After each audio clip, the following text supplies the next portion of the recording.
influencia de la exportación china en el cambio de la cultura de consumo en México. Ah, y la motivación de la realización del presente trabajo consiste en cuatro aspectos.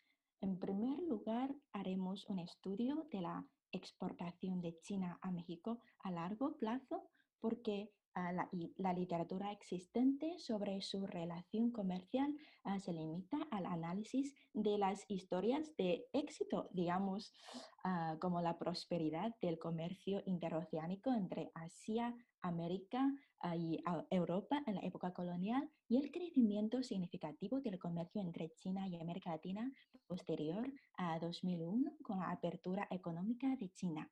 Sin embargo, hay escasos estudios de nuestro periodo de estudio, que es una época llena de vaivenes para ambos países, y a nosotros nos interesa complementar esta historia para ver si hay una continuidad o una interrupción en la relación comercial bilateral entre estos dos países. Y en segundo lugar, estudiaremos a los migrantes chinos en América Latina porque, a diferencia que los españoles u otros grupos migrantes del sur de Europa, el grupo migratorio chino no disponía de las ventajas de emigración como del idioma, la religión, la proximidad cultural, etc. Y se observa que los migrantes chinos participaban también en sectores económicos distintos, vivieron un choque cultural mucho más fuerte y estudiaremos especialmente los migrantes chinos en México porque este grupo tenía más libertad en seleccionar su ocupación, disponían de más capital, recursos y conexiones con los chinos en Estados Unidos. Dadas estas particularidades de los migrantes chinos en México, nos ofrecerá una pintura diferente del conjunto de la migración china en América Latina y podríamos vincular estos movimientos persona con el movimiento comercial en este periodo. Y en tercer lugar, estudiaremos la relación entre la exportación y las pautas de consumo, porque en las globalizaciones no solo se intercambian el capital, las mercancías y las personas, sino también se producen modificaciones en las costumbres y tradiciones y las pautas de consumo de los individuos. Y con el comercio transpacífico en la época colonial, Nueva España se convirtió en el epicentro interoceánico tanto comercial como cultural y ese intercambio produjo una orientalización en las formas de consumir y producir. Por ejemplo, en Perú también se difundía la cultura china exótica con los negocios de los migrantes chinos que vendían los productos lujosos de China. Con dichos antecedentes sobre la influencia del intercambio comercial en la cultura de consumo, nos interesa estudiar el cambio de las pautas de consumo de las personas, que nos ayudará a ver la influencia de la globalización en la vida cotidiana de la gente. Y por último, tomamos el Pacífico como el enfoque de estudio porque parece que el centro del mundo ha cambiado de Asia a Europa y Estados Unidos con la industrialización occidental y después al oriente otra vez desde la segunda mitad del siglo pasado. Pero, ¿qué pasó en el Pacífico en el periodo de un mundo centrado en el occidente y Atlántico? Y con este trabajo querríamos reanalizar el Pacífico desde el inicio de su periodo perdido hasta la nueva prosperidad actual para capturar las coyunturas históricas importantes en este proceso de la recuperación de la vitalidad del intercambio pacífico. Y en cuanto a la historia del comercio entre China y México, podríamos observar una prosperidad de comercio transpacífico y transatlántico en la época colonial española, como podríamos ver en este mapa de la ruta transoceánica de la seda china en la época colonial española, con Nueva España como el epicentro de tres flujos comerciantes entre Europa, América del Norte, América del Sur y Asia. Y con la crisis post-independencia en México y la inestabilidad en China, el comercio transpacífico se quedó en silencio. Y pues en la primera globalización, el centro mundial del comercio está en el Atlántico. La literatura sobre el comercio exterior de México, sobre todo los trabajos de la profesora Consfica, centran en su relación comercial con Europa y Estados Unidos. Y con la Gran Depresión y las guerras mundiales, el comercio posterior de los países latinoamericanos enfoca en la prosperidad del comercio regional, como el comercio entre México y otros dos países norteamericanos. Desde finales del siglo pasado, la literatura volvió a prestar atención en el Pacífico y hay muchos trabajos sobre las oportunidades y desafíos que trae el comercio con China para los países latinoamericanos. Y se observa que hay un hueco en la historia en el estudio sobre la exportación china a México entre 1860 y 2001, que es la época de prosperidad en el Atlántico. Y a nosotros nos interesa complementar esta historia en el Pacífico a ver si es realmente un periodo perdido o es otra historia. Y con respecto a los migrantes chinos en América Latina y el Caribe, se destacan los estudios sobre la masiva emigración china en la segunda mitad del siglo XIX, el comercio de los coolies chinos y su participación en la economía local. Y en el caso de la migración china a México, los investigadores indican los movimientos antichinos en otros países americanos como factor importante en la migración. Y en cuanto a sus actividades económicas, subrayan el porcentaje significativo de los empresarios chinos en este grupo migratorio, aparte de los trabajadores en los ferrocarriles, minas y cultivos agrícolas, que también convirtieron posteriormente a propietarios de pequeñas empresas.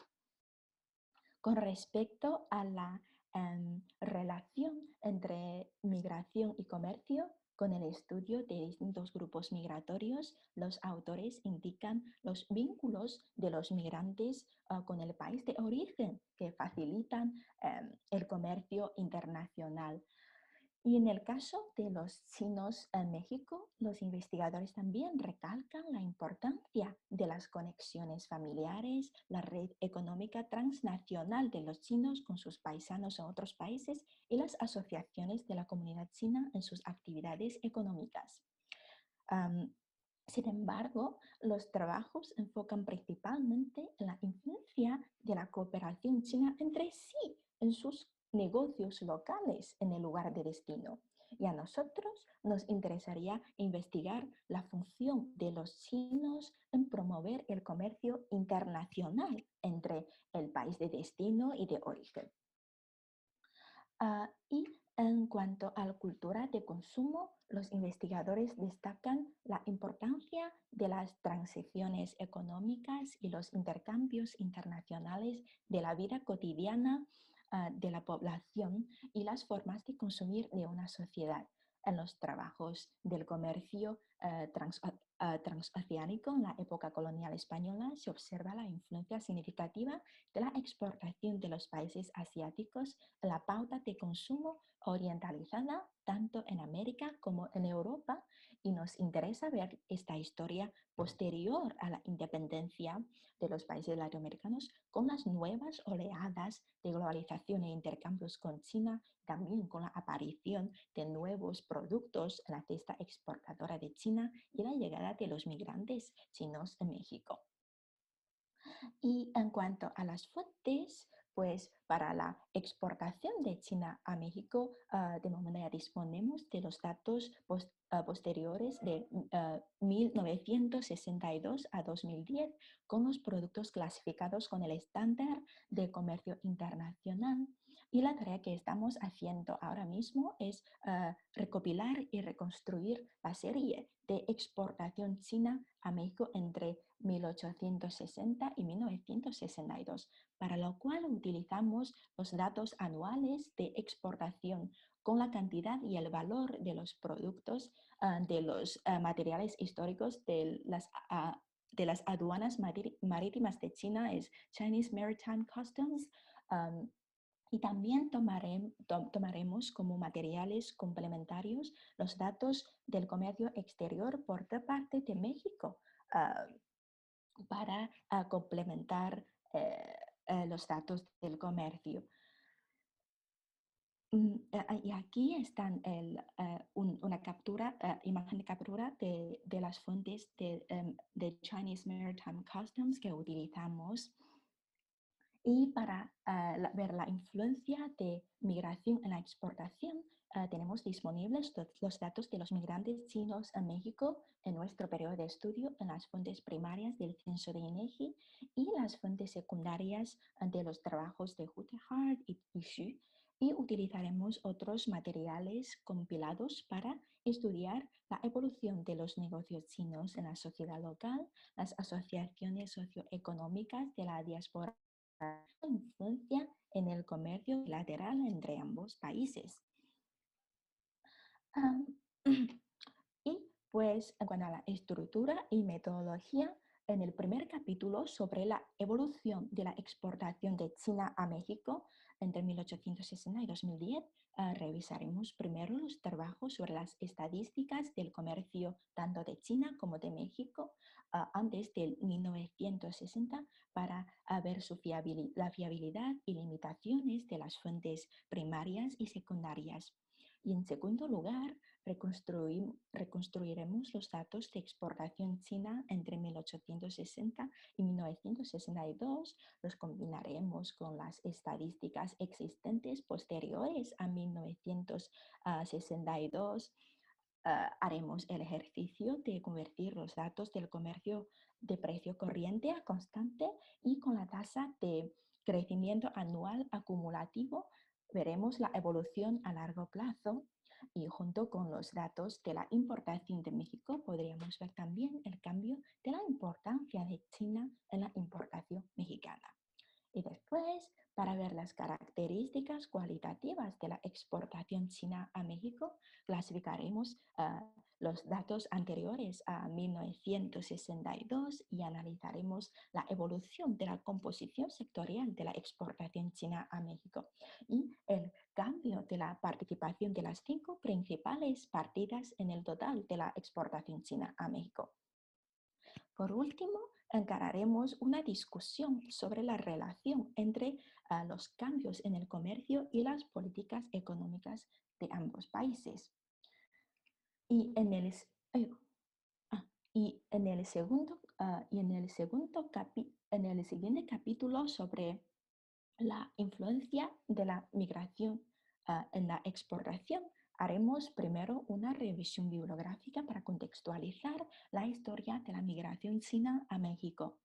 Y en segundo lugar, utilizaremos las estadísticas regionales del censo mexicano y contrastaremos estos datos con las fuentes primarias de la emigración china en las aduanas marítimas de China y las fuentes secundarias sobre la población de origen chino residente en México para ver el cambio del número de los migrantes chinos en México y su distribución regional. Y en tercer lugar, con el alfabetismo y las ocupaciones como proxies, veremos las características cualitativas de los migrantes chinos en México, con lo cual podríamos ver la evolución de la contribución de la comunidad china al comercio bilateral. Por último, con el análisis de las fuentes secundarias de Kim Wang y Zhou, con informaciones de los negocios chinos en el ultramar y revisión bibliográfica de trabajo sobre las asociaciones socioeconómicas de la diáspora china, la formación de la comunidad china y el barrio chino en México, veremos la influencia de la comunidad china en México en la exportación. Y en el último capítulo sobre la influencia de la exportación en las pautas de consumo en México, con los datos cuantitativos de la exportación china a México que trabajamos en el primer capítulo, identificaremos un tipo de producto específico con características orientales relevantes y el periodo específico cuando creció la importancia de dicho producto en la exportación. Y de acuerdo con los datos que hemos trabajado hasta ahora, unos tipos de productos de seda, algunos artículos lujos como el mueble, productos de marfil, podrían ser casos interesantes de trabajar para este apartado, pues por la presencia de dichos productos incluso en los tiempos más complicados del comercio bilateral entre China y México. Y con el estudio de la evolución de la presencia de dicho producto en el comercio transnacional, buscaremos vincular el vínculo entre la exportación de este producto y la tendencia del cambio de la cultura de consumo de la población mexicana. Y la verdad es que de momento este último capítulo dejamos semi-abierto porque depende en buena parte de los resultados en los primeros dos capítulos y estamos profundizándolo poco a poco. Sinceramente, con los avances del trabajo, venimos encontrándonos con algunos retos o problemas como las formas y los puntos a tener en cuenta en la realización de un trabajo histórico-económico a largo plazo y también en la recopilación de los datos comerciales, también observamos unos años históricos cuando el volumen de la exportación china no era tan significativo, pues en comparación con el comercio entre los países principales en el comercio mundial en ese momento. Por lo cual, también estamos pensando en buscar otros métodos de análisis cualitativos de trabajo. Entonces, todos los comentarios de ustedes serán de gran ayuda en aportarnos nuevos tipos de fuentes u otras metodologías, pues, y me gustaría agradecerles por eso con anticipación. Y con esto acabo, pues muchas gracias y que vengan los comentarios, preguntas y críticas. Gracias. Bueno, Sonlin, muchísimas gracias. Ha sido un auténtico reloj. Te dije 18 minutos, ahí han estado. Muchas gracias. En este caso, Gracias, Javier. ahora le tocaría a Eli que te diera feedback de qué es lo que ha visto con lo que ha leído. Eli, a ver si perfecto. ¿Te presentas ¿Sí? antes, Eli, por favor? Y Ah, adelante, dale, 10 minutos, por ahí. muy bien, gracias. Bueno, primero agradecer la invitación a los coordinadores del seminario. Mi nombre es Elena Nieves Pimentel, soy historiadora por la Facultad de Filosofía y Letras de la UNAM, maestra en Historia por el Instituto Mora y en esa misma institución estoy realizando el doctorado en Historia Moderna y Contemporánea, trabajando el comercio transpacífico en la segunda mitad del siglo XVII y primera del XVIII. Y bueno, valoré mucho el poder leer el proyecto de Song Lin. Me resultó ambicioso, innovador, interesante, en tanto conjunta una perspectiva económica de las exportaciones chinas a México con una social a partir del análisis de las estrategias comerciales de estos migrantes del mismo origen, para culminar con un acercamiento a la forma y medida en que los anteriores factores influyeron en la cultura de consumo de productos chinos en el país americano. También me parece importante mencionar que se trata de un estudio de larga duración que también lleva su mérito porque pues pretende, según las palabras de la autora, analizar la continuidad y el cambio de la exportación y migración de China a México, pero también menciona identificar las coyunturas importantes en este proceso. Y a este respecto me queda la duda, porque solo se menciona identificarlas, pero supongo que también habrá que analizarlas, analizar en qué maneras estas coyunturas influenciaron uno de los temas de estudio o todos. Ahora unos comentarios más específicos que me surgieron en la lectura del proyecto sobre las hipótesis y objetivos, me parece que se vería muy favorecido el proyecto si estos se plantearan con un poco más de detalle y no con un carácter tan general. Por ejemplo, si la hipótesis es que la migración china en México favorecía la exportación de los productos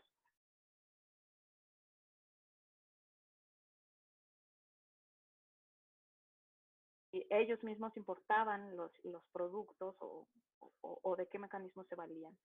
Por otro lado, si la exportación china a México intensifica la pauta de consumo orientalizada, esto quiere decir que se intensifica respecto a un periodo anterior y si es así, ¿qué periodo? Porque podría entenderse que es una historia comparada de la cultura de consumo de artículos orientales en México para llegar a la conclusión de que efectivamente en el periodo estudiado se intensificó.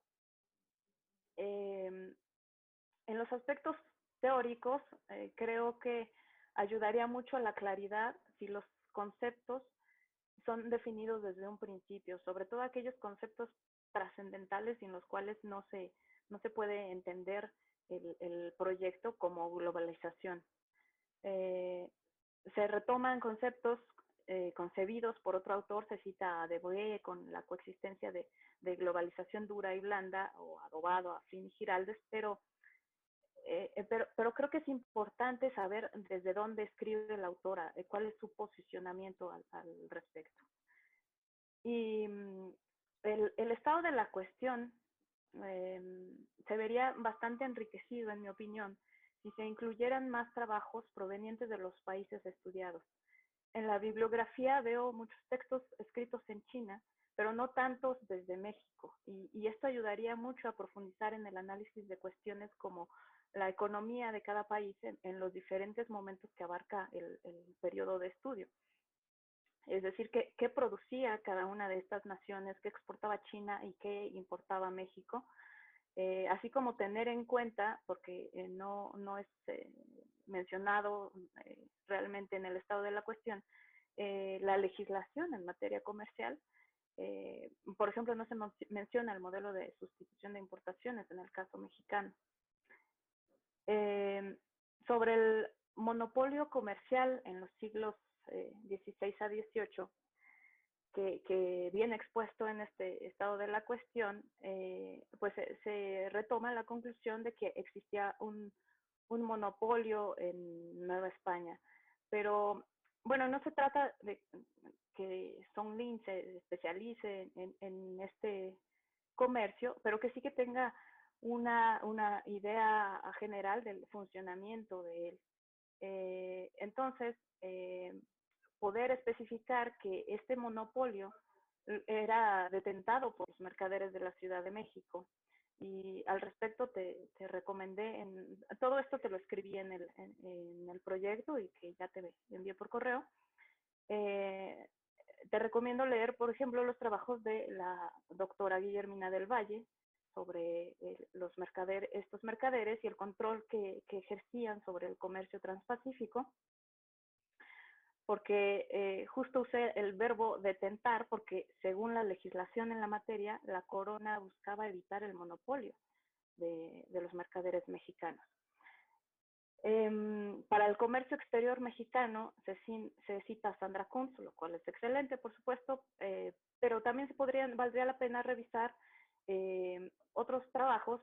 Por ejemplo, para los primeros años de México independiente están las investigaciones del doctor Ernest Sánchez Antiró, que también ayudarían enormemente a comprender la evolución económica de estos años. Para la segunda mitad del 19 están investigaciones como la de Paolo Riguzzi, Luz María Autof y Jean Bassand.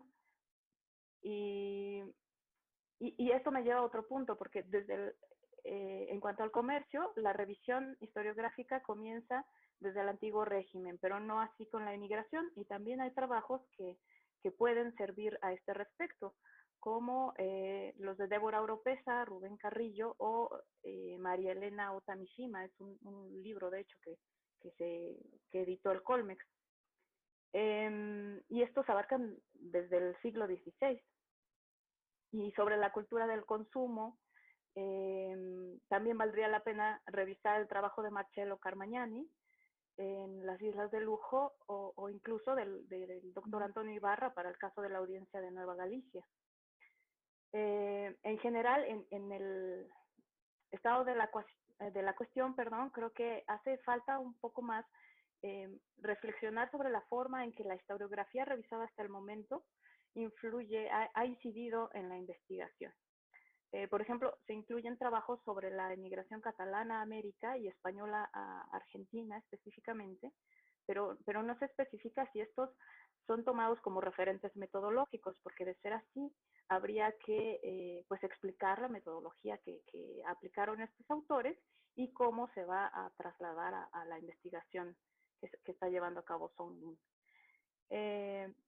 Y en cuanto al método, pues me parece fabuloso, me emocionó mucho el que diga que va a estudiar las redes comerciales, los aspectos sociales de estos migrantes chinos, pero no me quedó muy claro el cómo se piensa acercar a estas redes comerciales.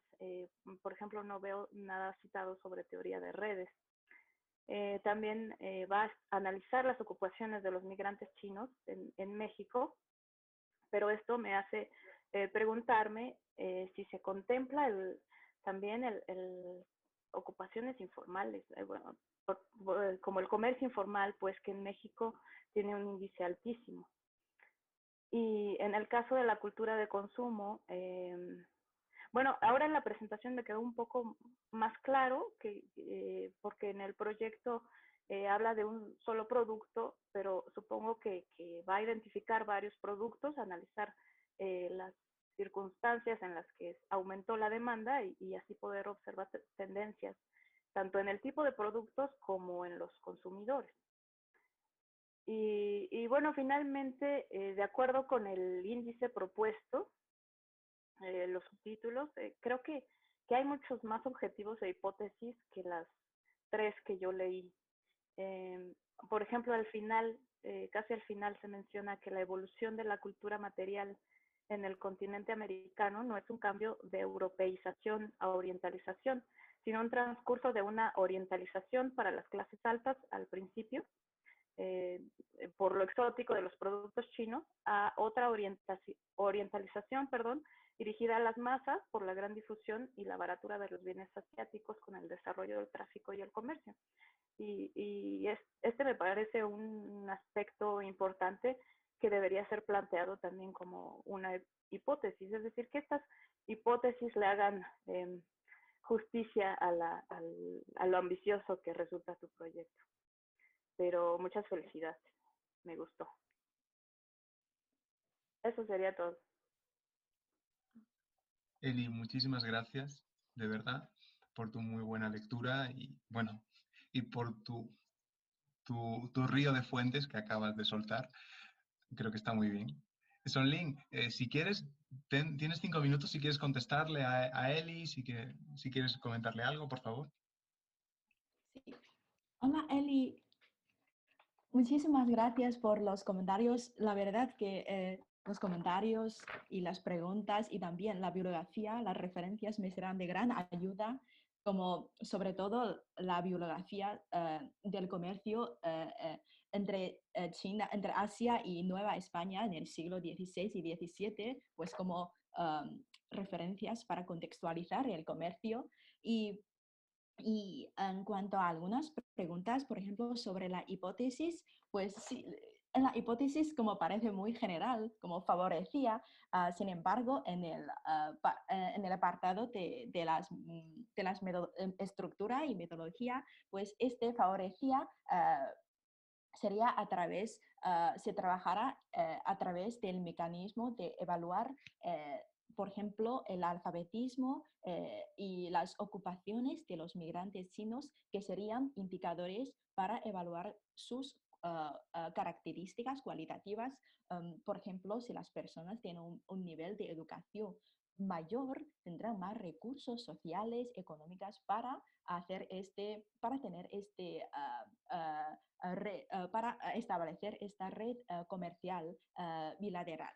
Y en cuanto al periodo que no está aclarado en el apartado 3, en el capítulo 3, es que estamos como con los avances del trabajo, se aclara más con los datos de los primeros 2 capítulos, pero a mí me parece muy interesante la idea que has presentado sobre la historia comparada. Yo creo que es un punto muy interesante que podríamos trabajar con los datos, por ejemplo, de la aparición o la desaparición de los productos en el comercio, por ejemplo, antes de 1949 o antes de las 2 guerras mundiales, pues podríamos hacer una historia comparada de la presencia de los diferentes productos en esta red comercial. Muchas gracias. Esta idea me parece muy interesante. Y en cuanto a la idea sobre mejorar la explicación del concepto, yo creo que sí es muy, muy importante y aclararé en el trabajo el concepto de la globalización y también, por ejemplo, de la globalización dura y blanda y especificaré más la referencia de los autores que han trabajado este tema. Pues sí, y después serían los consejos sobre el estado de la cuestión y las referencias. Y pues espero que no he dejado nada. Si no, Bueno, te no te responderé. preocupes. Vale. Si no, luego le puedes responder, ¿vale? Que luego Vale, vas a vale. tener otra oportunidad. De hecho, Vale, bueno, vale. pues muchas gracias a las dos. De hecho, quería comentar a todo el mundo que si alguien va a querer luego, en el momento del público, hacerle un comentario o preguntas a Sonlin, ahora es el momento de que escriban en el chat grupal, por ejemplo, Sandra Kunz, tengo un comentario para Sonlin. Y en el momento en el que ya termine de exponer Jorge, voy a agrupar toda esa gente y les voy a dar pie para que Sonlin a ti te comenten, ¿vale? Y ahí tú estate preparada para responder lo que haya que responder. Vale. Así que, sí, así que vamos así. Entonces ahora le tocaría a Jorge. Jorge, tu cámara y tu vídeo. Ah, tu cámara y tu vídeo. Y vamos a ver si nos presentas aquí tu slide. Claro, sí, sí, compartir. A ver, un segundo. Que tengo que poner en grande la pantalla. A ver, yo te voy comentando. Si se ve, si no se ve. ¿Se ve? Has empezado. Yo creo que dentro de poco ya nos va a aparecer a todos. Yo creo que sí. Se ve. Muy bien, ¿qué ven? Comercio y muerte. Entonces sí se alcanzó. Bueno, pues yo soy Jorge Laris, yo estudio el doctorado de historia con Javier en el Colmex. Hice mi licenciatura en la Universidad Autónoma de Yucatán y en general me he dedicado a estudiar historia de la ciencia, que es como llegué al tema del mercurio. Más que nada por historia de la química e historia de la medicina. Bueno, la idea de este ensayo surgió al leer el libro de Stephen Topic, Carlos Marichal, Cécile Frank sobre las cadenas de mercancías. Y mientras lo estaba leyendo dije, oye, ¿y dónde está el mercurio, no? ¿Qué mercancía puede ser más importante que...? Bueno, como uno tiende generalmente a pensar que lo que estudia es el centro del universo, pero se da cuenta que en realidad no importa tanto. Entonces, leyendo, y se me ocurrió esta idea, y el artículo está basado principalmente en fuentes bibliográficas, en los trabajos de Rafael Dobado y Matilla Tascón para el caso de Almadén, Isabel Povea, Guillermo Lochman, Carlos Contreras para el caso de Huancavelica, Antonio Heredia, Franz Lang para Nueva España. Y sobre temas de salud han escrito Alfredo Navarro, Almadén, Nicolás Robbins y Kendall Brown para Huancavelica. Son los principales autores en los que se basa este ensayo bibliográfico. bueno, estas son las partes en las que se divide la exposición, en la parte de la demanda del mercurio, la explotación de los yacimientos, la salubridad en la saca del mercurio, la comercialización y su transporte y su uso final. Entonces, primero, la demanda. Pues, para entender la demanda, o por qué se estaba produciendo el mercurio en los siglos XVI, XVII y XVIII, hay que entender la globalización temprana, que es entendida esta como un flujo constante de instituciones, personas, comercio y cultura. Pues bueno, América, en mi hipótesis, es uno de los lugares donde más se vive intensamente esta globalización, pues se instaura un nuevo orden político en casi todo el sur y centro del continente que no existía antes, y bueno, y luego en el norte también. Y bueno, creo que es innegable aquí los efectos de esta globalización, que es en el sentido económico, es cierto que se da en controles mercantilistas, no es una globalización impulsada por un libre comercio, sino por un Estado protector, maximizador de ganancias propias, ¿no? Como dice Max Weber, en el mercantilismo el Estado actuaba como un empresario capitalista. Una de las razones principales de esta globalización fue el arbitraje de metales, la diferencia de precios entre China y Europa de metales.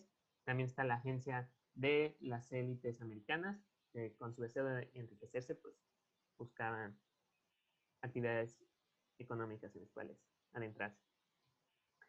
Esta imagen la puse, pues nada más por si alguien tiene duda de si la globalización temprana empezó en el siglo XVI o si habrá empezado más bien la globalización en el siglo XIX. Bueno, este, por ejemplo, es la primera traducción de Euclides al chino, que es de 1606. La tradujo un jesuita. Entonces, pues, creo que es muy claro que están sucediendo fenómenos a escala global que no se daban en otros siglos. Bien, estas son las rutas generales de la plata en el mundo, pues, de los siglos XVI, XVII y casi todo el XVIII, saliendo del Perú a través de, por lo menos en los hechos, el vínculo legal, faltaría aquí el extra legal que saliera de Buenos Aires. Está también el ciclo hacia China, y luego de Europa se distribuye a China por distintas vías, ¿no? La Mediterránea, el Báltico y la ruta África. Aquí es para también, si vamos a estar hablando mucho de la plata, pero no olvidar que el mercurio también se usó para refinar oro, y el oro pues también jugó un papel importante en esta globalización. Eso aquí sobre todo donde entra el nuevo reino de Granada, como uno de los principales productores de oro de la época. Entonces, el laboreo de las minas. Bueno, el régimen de propiedad de las minas en España sostenía que todo lo que estaba bajo la tierra pertenecía a la corona daba una especie de concesión para que se explotara esta mina a cambio del quinto, ¿no? De lo producido. También en el sistema mercantilista, no solamente la búsqueda de ganancias monetarias impulsaba como la voluntad del enriquecimiento, sino también el sistema de honores, ¿no? Y la búsqueda de minas, el dar favores al rey, favorecía también un sistema de invención, de innovación tecnológica, buscando mercedes reales, el ennoblecimiento a través de los favores al rey. En España, perdón, en Perú se establece el sistema de beneficio por mercurio de plata a finales del siglo XVI, y este entra en un sistema tecnológico y laboral con la formación también de la mita, que es un sistema de trabajo forzado, que en Potosí se expresó como una mita de un séptimo de la población que daba el pueblo y duraba un año. En Huancavelica no duraba un año, duraba 40 días. En Almadén, que está en Castilla, ahorita vamos a ver dónde se ubican las minas. En Almadén, que está en Castilla, también hubo trabajo forzado, pero es un trabajo forzado de distinto tipo. Primero, en Almadén trabajaban los condenados. Una de las posibles condenas, de las peores condenas que te podían dar, era ir a trabajar a Almadén o ir a trabajar a las galeras de los barcos. Desde el siglo XVII y en el XVIII se establece también que los pueblos de alrededor de Almadén pueden conmutar la participación en el ejército a cambio del trabajo en las minas. Bueno, esto se expresa también en diferente atención sanitaria en las minas. En Huancavelica se funda desde finales del siglo XVII, desde finales del siglo XVI, un hospital que tiene 120 camas, que es muy grande para la época, para atender a los indios que iban a trabajar a las minas. En Almadén, el hospital de la villa es muy pequeño en realidad, hasta 1750, o sea, casi 200 años después que en Huancavelica se funda ya un hospital, un gran hospital minero. En la coyuntura, cuando se funda el hospital de Huancavelica, una de las cosas que se discutía era la perpetuidad de los indios y de las minas. Esto también basado en criterios económicos. Decían, es decir, la lógica de la corona es, si se acaban las minas por una mala explotación, o sea, es una fuente de riqueza importante para el reino porque sustenta la explotación de las minas de plata, ¿no? Las minas de mercurio para explotar las de plata. Y si se acaban los indios, pues también, porque aunque hubiera minas, no hubiera gente que las trabajara. Entonces, esta es una pregunta tal cual como la he visto que aparece en los documentos, perpetuidad de los indios y de las minas. Bueno, la deriva pecuniaria, tanto en Almadén como en Huancavelica, surgió esta institución informal en la cual se podía intercambiar el trabajo forzado a cambio de un pago monetario, supuestamente por el valor de ese trabajo que nos da. Jorge, ¿Sí? mira, veo que tienes la presentación en modo libro. No sé si podrías ponerlo en modo presentación, porque a nosotros nos Sí. aparece en pequeñito y esos gráficos los necesitamos un poco más grandes. Porque... Ah, exacto. Ahí está. Perfecto, gracias. Ok. Entonces esto, solo que ahorita ya no veo el reloj. Esto, perdón, bueno. Ha habido algunos autores, bueno, en específico Nicholas Robbins, que dicen que el trabajo forzado en Huancavelica no era necesario. Y bueno, claro, yo digo necesario, es relativo a tus objetivos, ¿no? Entonces, en este caso, era necesario si uno quería producir un mercurio a bajo precio y en suficiente cantidad para mantener o servir como incentivo para la producción de plata en Potosí y para tratar de maximizar la producción de plata en Potosí. Entonces, en ese sentido de lógica de la corona, era necesario. Desde otras lógicas, no era en absoluto necesario, ¿no? Y esta gráfica es más o menos un intento que hice yo de tratar de sacar sentido de este caos, demostrando que en ciertos momentos, por ejemplo, en este primer momento,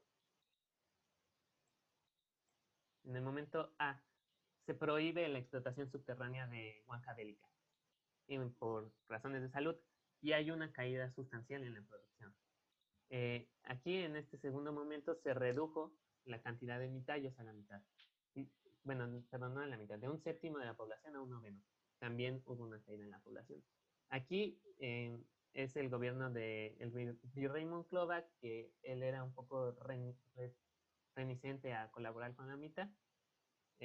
También hay una caída. Aquí se prohíbe la mita durante unos años, porque siempre hay, a lo largo de toda la corona, de la existencia del imperio, hay esta tensión entre la mita no debe de existir, no debería existir, y la corona y los padres lo saben, tienen esa preocupación moral, pero al mismo tiempo tienen la preocupación económica.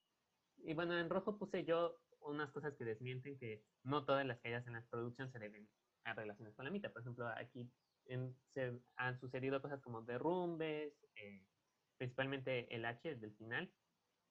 Es un derrumbe en la mitad que tremendo, no se puede volver a elaborar internamente pues, en casi 100 años. En el caso de Almadén, en la segunda mitad del siglo XVIII hay una explosión en la producción que se ve reflejada en un mayor impacto en la salud de los mineros. Por eso es en este momento cuando se funda en Almadén el hospital de mineros, relacionado con este aumento en la producción y con el aumento en las exigencias productivas del racionalismo ilustrado, ¿no? de la explotación de América, que también repercute, en este caso, pues en los trabajadores castellanos. Este es un gráfico que puse aquí, la verdad es más para discutir los efectos de la salud sobre los trabajadores. Este es un gráfico que como de Alfredo Menéndez Navarro y José Valenzuela Candelario, ellos tratan de ver un ciclo anual de ingresos al hospital, allá en Carrillas Fechas del siglo XVIII y XIX, con respecto a los ciclos de explotación de las minas. Y lo que ellos ven es que, claro, cuando hay explotación subterránea en las minas, aumentan los ingresos por hidrargirismo, por azogamiento, intoxicación mercurial. Entonces, un poco la tecnología que se usaba en el siglo XVI para la extracción del mercurio básicamente consistía en colocar el mercurio dentro de estas ollas, darles la vuelta y enterrarlas con carbón. Entonces el mercurio se evaporaba y se decantaba dentro, se separaba del azufre, porque el mercurio va junto al azufre, generalmente en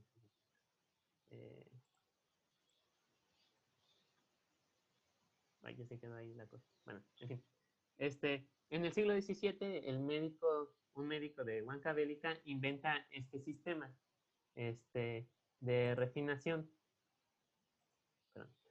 que consiste en separar, ¿ven la punta del mouse? Consiste en separar el lugar donde se calienta, donde la fuente de calor del mercurio. El mercurio se evaporaba y caía por aludeles mientras se decantaba y se separaba, ¿no? Era más seguro.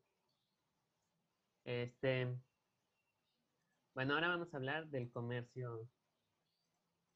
No sé por qué no se borra mi rayo. Del comercio del mercurio. No te preocupes, no molesta. Ok. El mercurio se comerciaba principalmente a través del estanco de mercurio, que era un monopolio estatal de su comercialización y producción. Ahora, en cuanto a la producción, se solventó de maneras distintas durante el siglo XVI y una parte del XVII.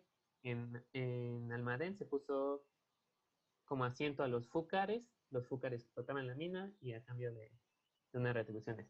Después la empieza a explotar directamente la corona. Mientras tanto, en Huancavelica también hay un sistema de concesiones, pero es a varias personas, en vez de una familia, a un consorcio de mineros. Y eso se mantiene casi hasta finales del siglo XVIII, cuando también la corona lo empieza a explotar directamente. Entonces, el mercurio como herramienta fiscal se usó porque se daba por adelantado a los mineros trabajaban las minas y cuando extraían la plata pagaban el precio del mercurio a la corona. Bueno, en teoría, porque la deuda de los mineros con la corona tendía a aumentar muchas veces, no podían retribuir o no retribuían todo lo que se debía. Entonces sí hubo un proceso, sobre todo en el siglo XVII, en el que creció bastante el endeudamiento de los mineros. Y a partir de 1755, Lang discute que desde antes, pero bueno, hay consenso de que a partir de 1755 se baja el precio del mercurio adrede para fomentar la producción de plata. Bueno, la importancia del monopolio se ha discutido. Yo creo una forma de discutirla es ver qué sucedió cuando desaparece el monopolio después de la intervención napoleónica en España y después de la independencia de América. Casi todas las minas, Huancavelica se desploma, no se puede producir. Almadén y una mina hídrica que está en Austria, estaba en Austria, caen en manos de los Rothschild. Los Rothschild suben el precio del mercurio y actúan como monopolistas racionales. Incluso llegan a hacer diferenciación de precios, en fin, y se vuelve más caro el acceso al mercurio hasta mediados del siglo XIX, cuando se encuentran las minas de Nuevo Almadén en California, y ya es otra historia. Entonces parece que es, por lo menos en ese sentido, para evitar, por el tipo por el tipo natural de los yacimientos de mercurio, que con la tecnología que había, los que podían ser explotados en esa época eran muy pocos. Entonces era muy fácil que cayeran en manos de un solo productor. Y pues para evitar eso, en ese sentido, sirvió la intervención de la corona. Y también pues para producir ingresos a la corona. La distribución varió. Por ejemplo, en Perú se tuvo el trajín, que era con un sistema de concesiones, porque en Perú era de Huancavelica, había que transportarlo a Potosí principalmente, mientras que en Nueva España llegaba en flotas a Veracruz y se distribuía a la Ciudad de México, por un tiempo a Puebla y de ahí al resto de los reinos. Se transportaba principalmente en baldosas y cajas. Bueno, aquí están, estas son las minas. Jorge, Esta es te la quedan mina de como 4 Hídrica. minutos. 4 minutos. Ok. Esta es la mina de Hídrica, esta es la mina de Almadén, esta es la mina de Huancavelica, esta es la mina de Nuevo Almadén, pero esta se descubre hasta la segunda mitad del siglo XIX. Así que no importa tanto. Estos son los lugares donde se almacenaba el mercurio antes de su transporte o en momentos intermedios. Esta es la de Sevilla, pero también había en México.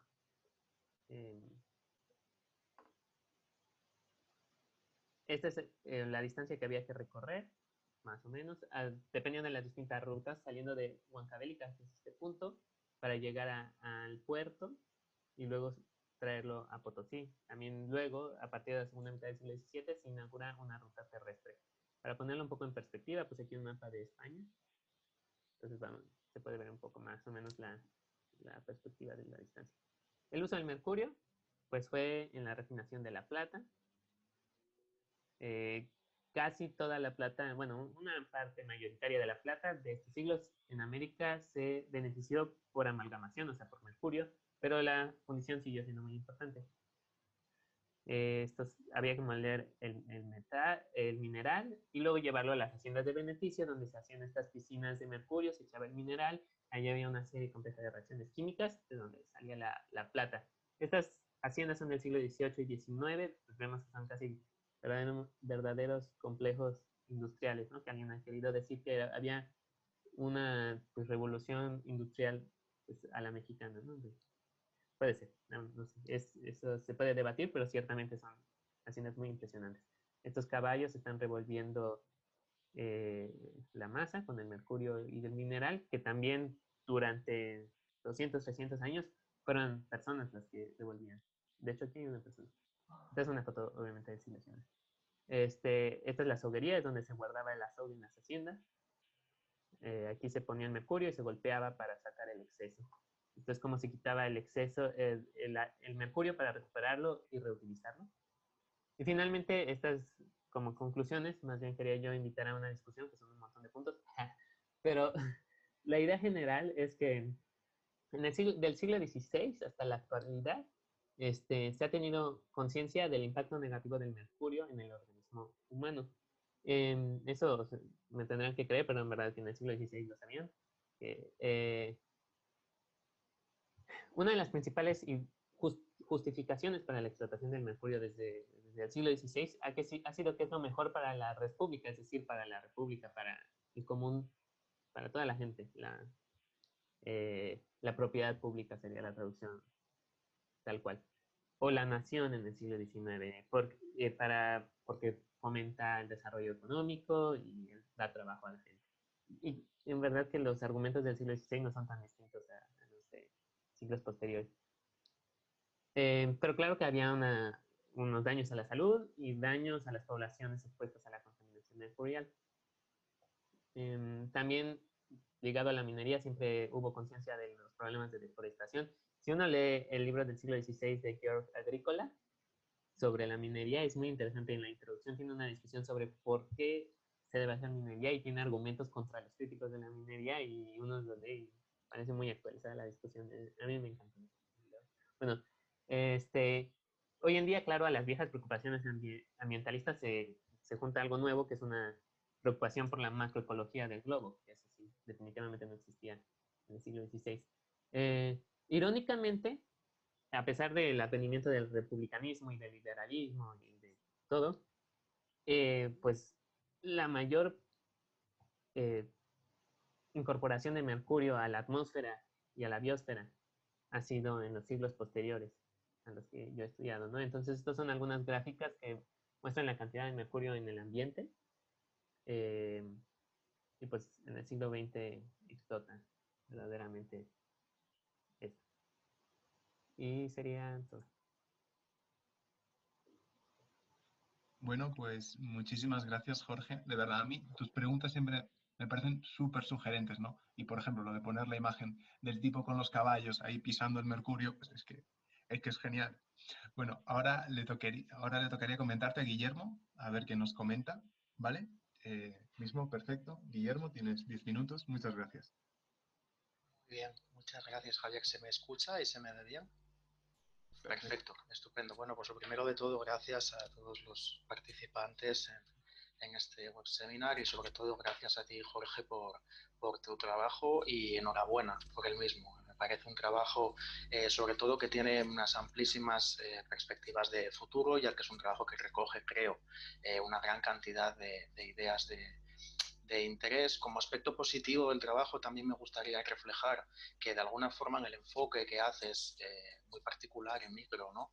De alguna forma sobre la minería, en este caso sea de mercurio, etcétera, creo que tratas el sector como debe ser, que es como un sector tremendamente particular dentro de las industrias extractivas en este caso, porque tiene unas externalidades derivadas eh, muy concisas, genera mucho impacto social en la comunidad en la que se enmarque, ¿no? Y a la vez tiene unas dinámicas que son, yo al menos diría que lo considero únicas.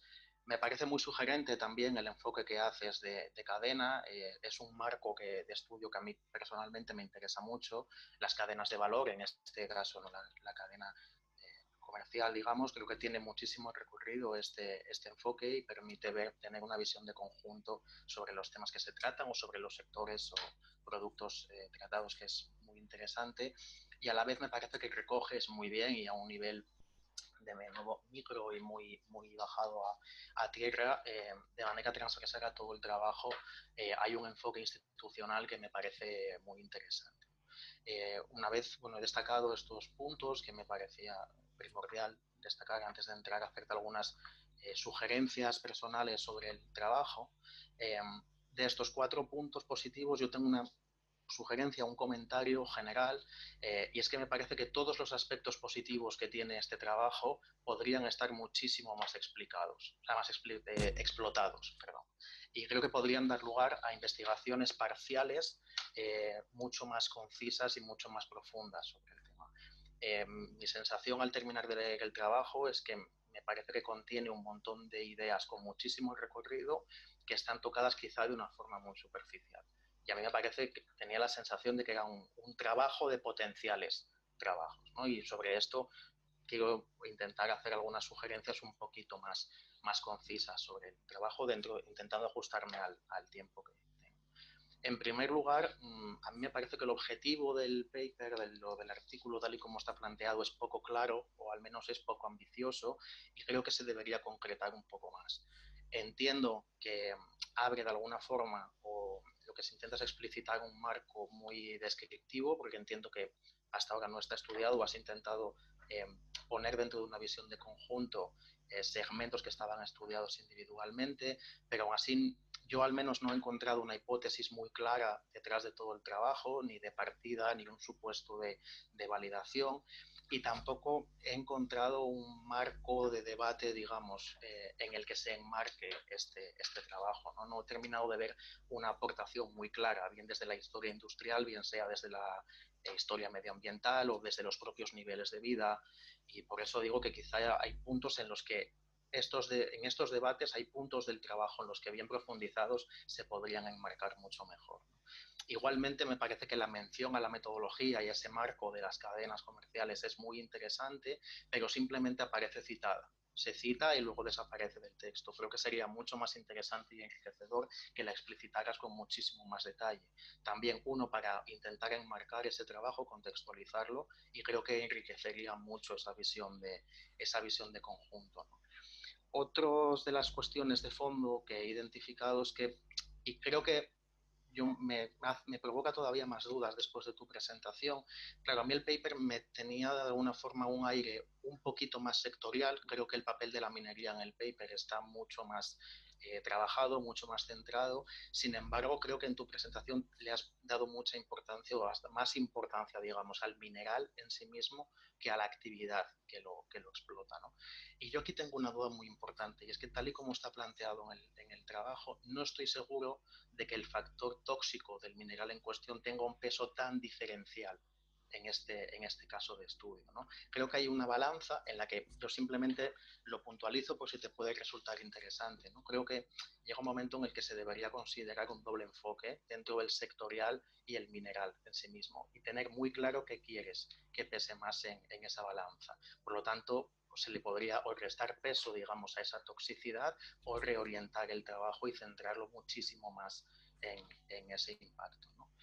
Por otro lado, y es un poco como yo había entendido el trabajo una vez lo leí, y la parte que a mí personalmente me parece más interesante o que tiene más implicaciones, digamos, es un enfoque sectorial. La minería es, como decía antes, aparte de ser muy particular, sin importar el mineral o el material explotado, ¿no? Es ante todo un sector de demanda derivada. Eso quiere decir que todas las explotaciones mineras o los productos son utilizados después en otras actividades. Por lo tanto, es un sector que tiene una altísima capacidad de arrastre. La minería en particular a dos niveles. Uno, un nivel, en este caso, sectorial, que es la siguiente actividad que utilizará ese mineral, que en este caso, y esto también es muy interesante porque la minería normalmente suele derivar o suele tener efectos bien sean energéticos o industriales, en este caso la demanda viene desde el oro y desde la plata. Aquí hay una idea fuerza que a mí me parece interesantísima y creo que se podría explotar muchísimo más, y es desde la rama monetaria. Es decir, ¿por qué se hace tantísima demanda de mercurio en relación al oro y a la plata? ¿Y cuáles son las implicaciones monetarias que tiene esa demanda, ¿no? Y a un segundo nivel, la minería, además, como decía antes, genera unas externalidades secundarias, digamos, o sociales muy importantes, ¿no? Por ejemplo, en el transporte, igualmente a nivel energético, tú hablabas del impacto ambiental, por ejemplo, ¿no? ¿De dónde sale la energía que se tiene que utilizar en las minas? ¿Qué pasa con toda la industria maderera? Para el transporte, ¿qué capacidad de arrastre tiene la minería y el transporte del material o de la extracción minera en el sector del transporte, ¿no? Y por otro lado, como decía antes, creo que transversalmente hay un papel de las instituciones que me parece interesantísimo y cómo está tratado también en el trabajo, pero en el que creo de nuevo que se puede profundizar un poco más, y me gustaría engancharlo un poquito, perdón, con esa demanda, ¿no?, del oro y de la plata que comentaba antes. En realidad, la intervención de la corona, en este caso en la actividad minera, no es algo particular, digamos. O sea, el sector minero, y repito, sea del mineral que sea, siempre ha sido considerado como estratégico por todas las coronas, posteriormente por todos los gobiernos, ¿no? Y en realidad la forma de explotación más habitual ha sido a través de concesiones a entidades privadas, en una forma u otra. Eso sí que hay una cantidad de variantes importantes. Sin embargo, a mí aquí me parece, por ejemplo, que en ese caso conectar esta parte institucional con la demanda monetaria que te comentaba antes, creo que es una idea que es muchísimo más interesante que la de la propia concesión.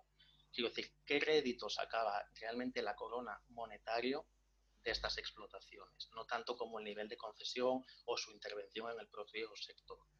Por lo tanto, con todo esto y para concluir, nada, un par de apuntes como aportaciones, como decía.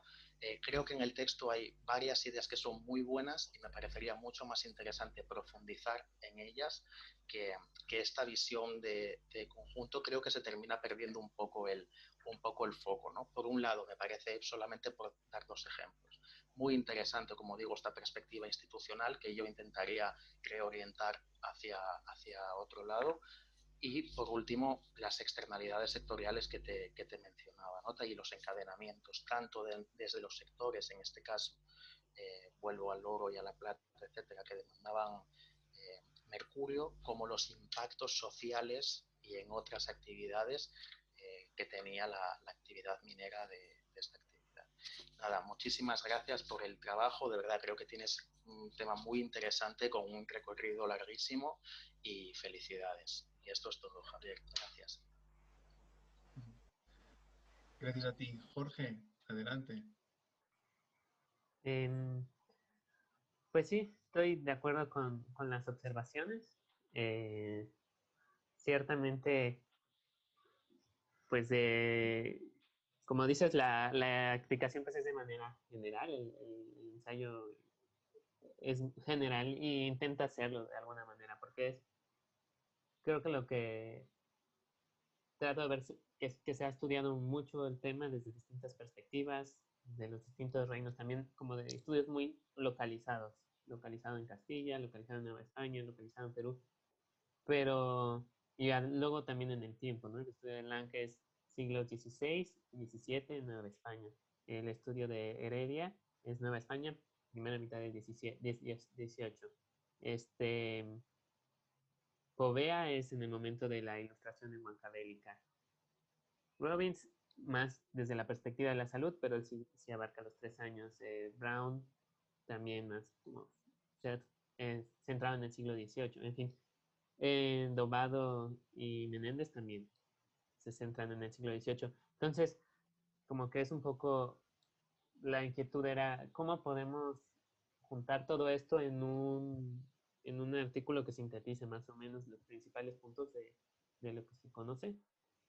Pues también para alguien interesado en la minería en general, no nada más del Imperio Español, sino en la minería de la época, pero que no tampoco se va a poner a leer todos los libros que están escritos sobre el mercurio, ¿no? Bueno, no sé, también es una inquietud que me sucede a veces, porque en la historia y en general en las ciencias hay una tendencia hacia la especialización, ¿no? Cada vez en temas más concretos, pero al mismo tiempo eso nos aísla de lo que están haciendo las otras personas, entonces a veces creo que es importante de vez en cuando una especie de trabajos de síntesis, un poco. Pero sí, definitivamente creo que todos esos temas se pueden desglosar más. Y además cuando yo lo hice tenía muy en mente casi como introducción a una tesis basada más que nada en el aspecto científico de la producción y de la salud de los mineros. Entonces esos temas pues se desarrollarían más adelante. Y bueno, con tus sugerencias sobre cómo abordarlo conceptualmente me parecen muy, muy acertadas, las apunté para tenerlo en cuenta, porque también como no vengo yo de la historia económica, luego en ese sentido, pues ahí me faltan luego herramientas conceptuales, ¿no? Para enmarcarlo.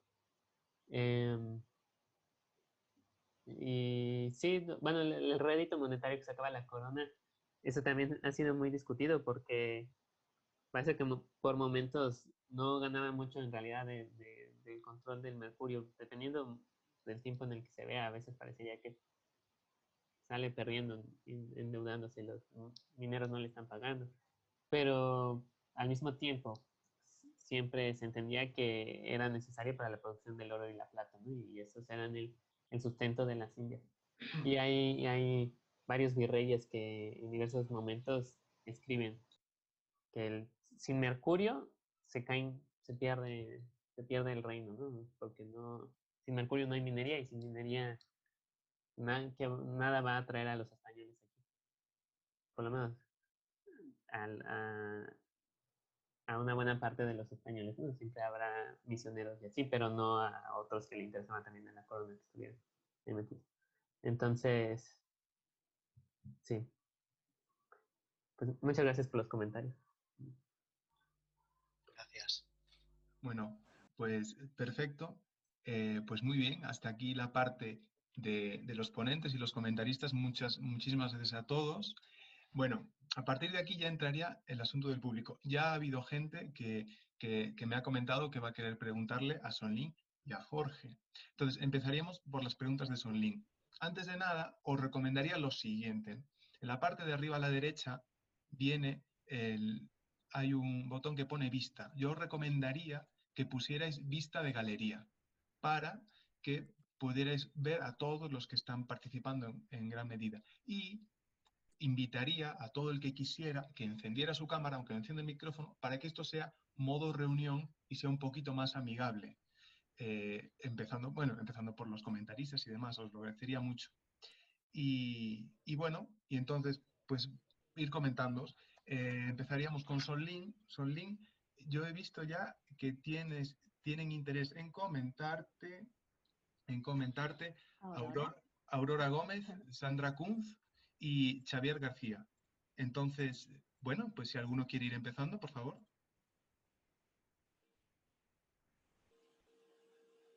No la escuchamos, profesora Aurora, está silenciada. Listo. Ahí está. Ya.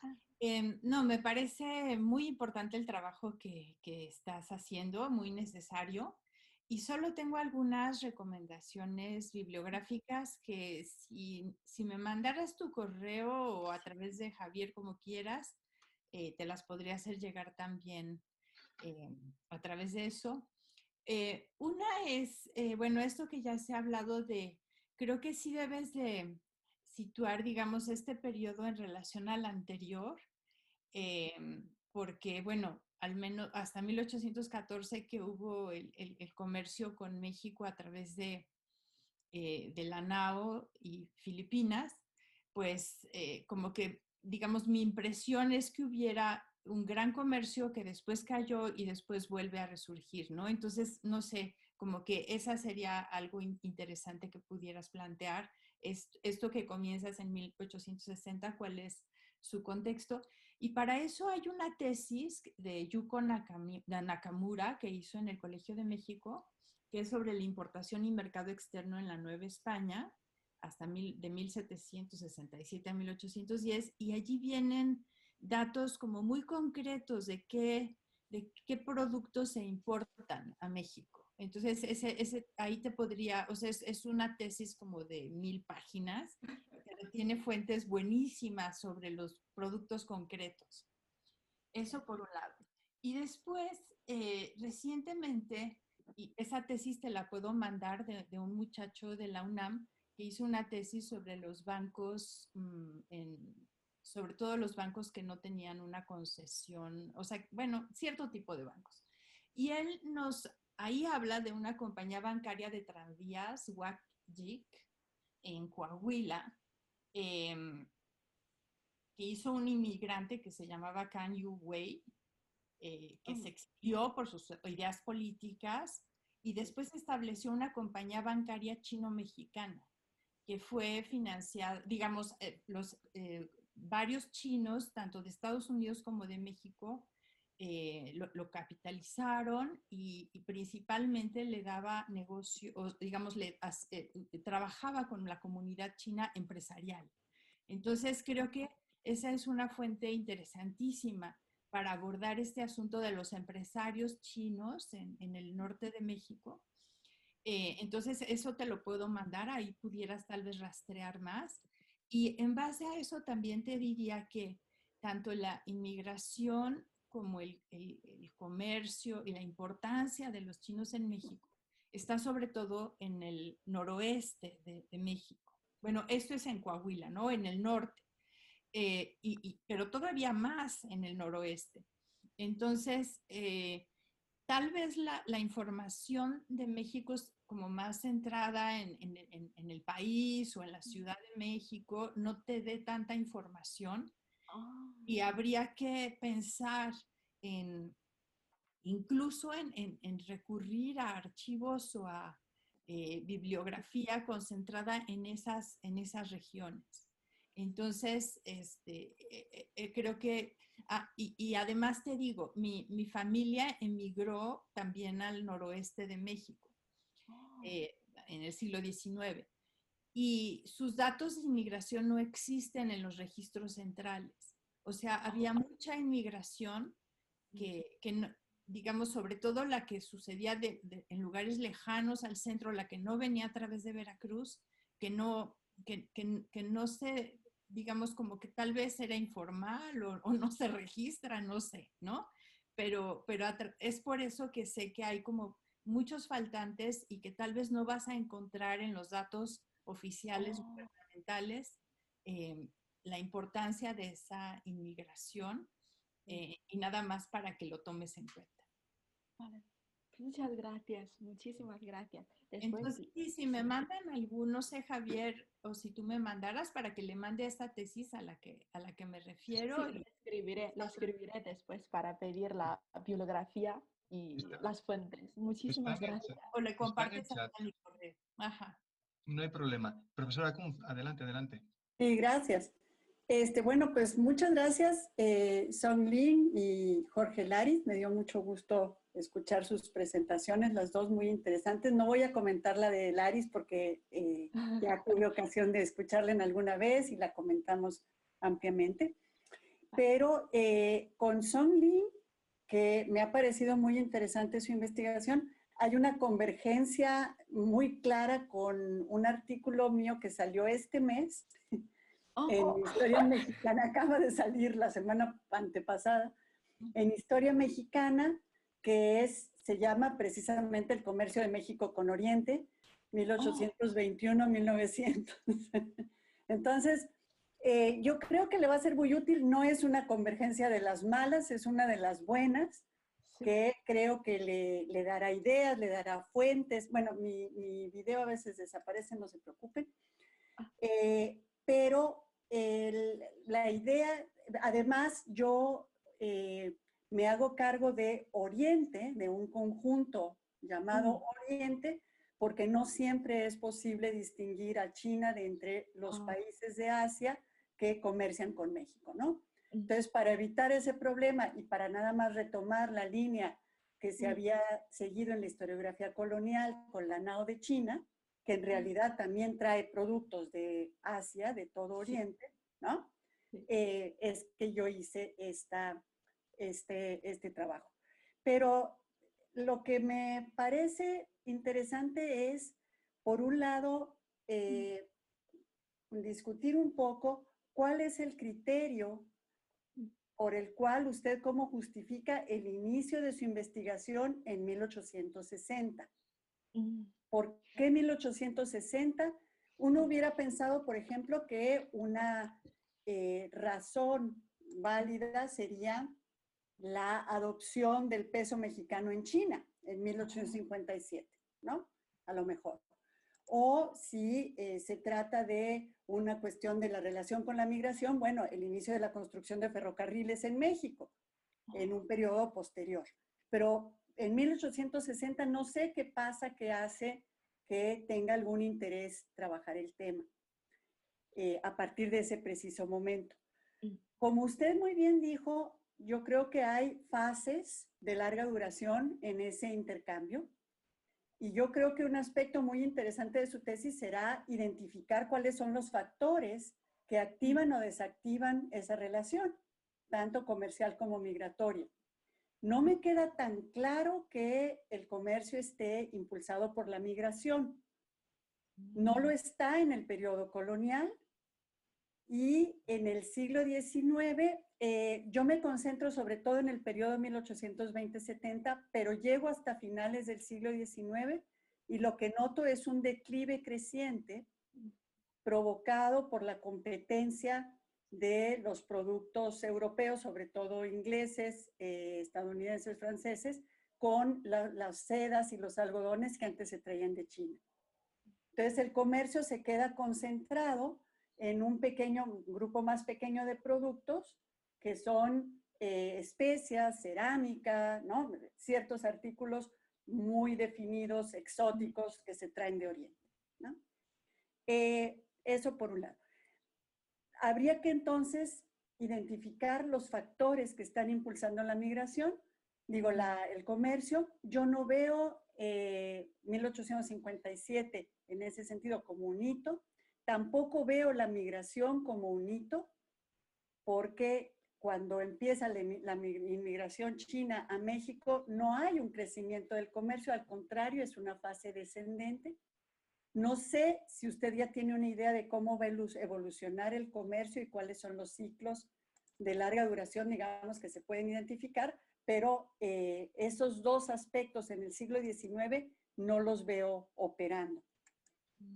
Y luego está la cuestión de las fuentes.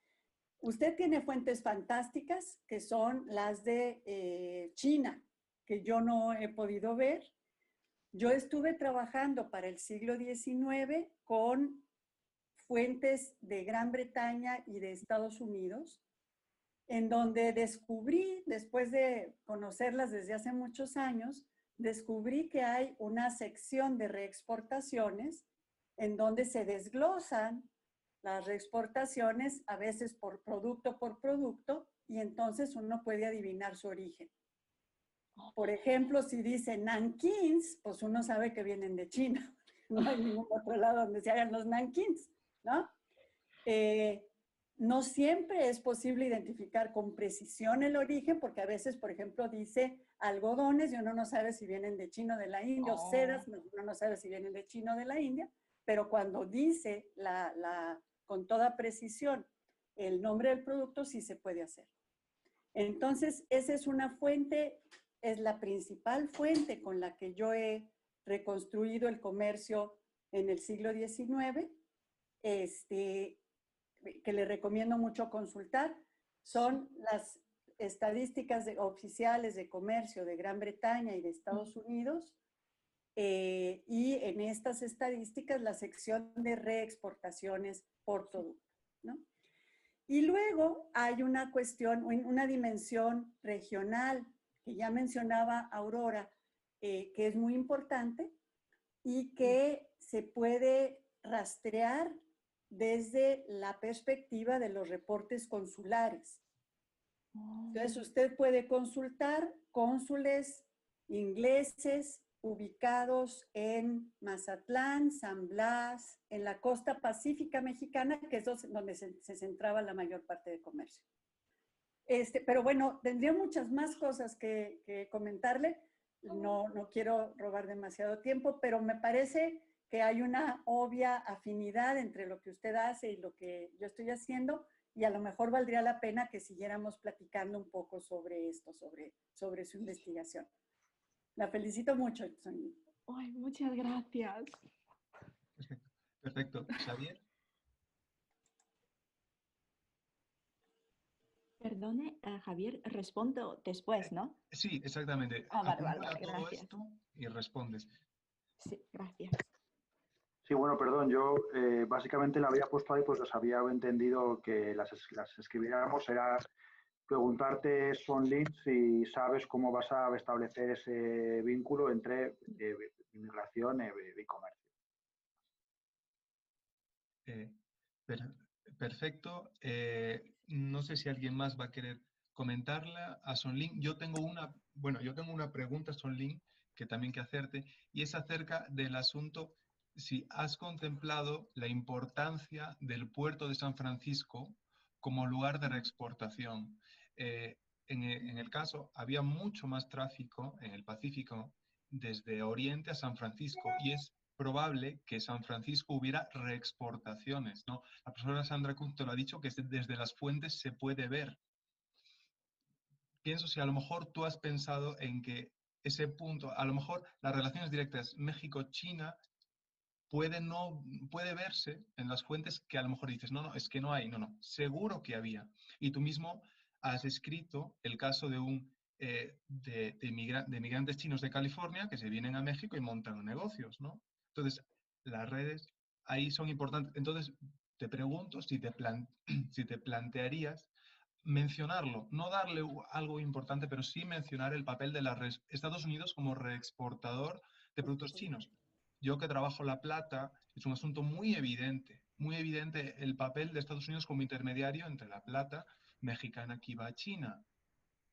Y por otra parte, también quería comentarte y decirte que, bueno, darte enhorabuena porque tu trabajo es de muy amplio espectro. Me extraña que nadie aquí te haya dicho que es un trabajo muy grande. A mí me encanta la temporización, porque en el fondo tú hablas tenemos una historia de un comercio colonial, de una red colonial, y tenemos una historia en el siglo XXI de China que, gracias a su diáspora en todo el mundo, establece rápidamente redes comerciales y crece y con un crecimiento basado en las exportaciones gracias a esa red comercial, ¿no? Entonces, a lo mejor tú dices, ¿qué pasó en México? ¿No? ¿Cómo se consolidó esa diáspora comercial en México y si fue influyente en lo que ha pasado a finales del siglo XX, principios del XXI, ¿no?